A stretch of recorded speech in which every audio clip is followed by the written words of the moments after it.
ang ganda naman na... Ay, hindi na. Hindi na gumanda. Excuse me? Excuse me? Anong ginagawa mo dyan? Naguhukay, nagtatanim ng puno. Bakit? At sinong nagsabing may karapatan kang maghukay dyan sa lupa? Ano sasabi mong sino? Anong karapatan ni lupa namin Hello! to? Akin kaya? Amin yan! Anong amin?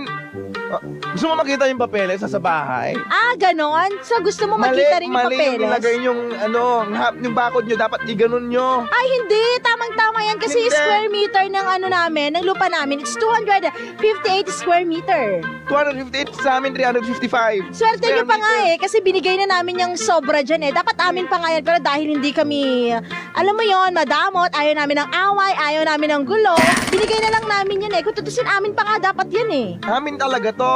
Pakita mo sa akin. Tatanim ako. Anong lot number nyo dyan? Harap mo ba yung lot number nyo dyan? Oo. O ano, sabihin mo sa akin. That number namin, 255678910. O, mali ka na. Yan pala lot number, wag na yan.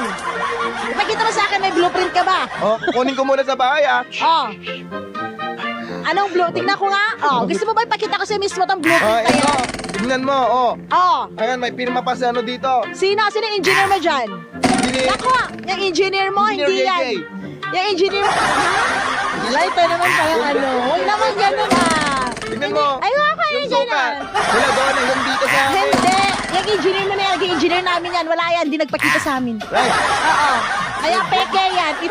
Itong legit, nasa akin ng titulo. Barangay LS 89.3 Forever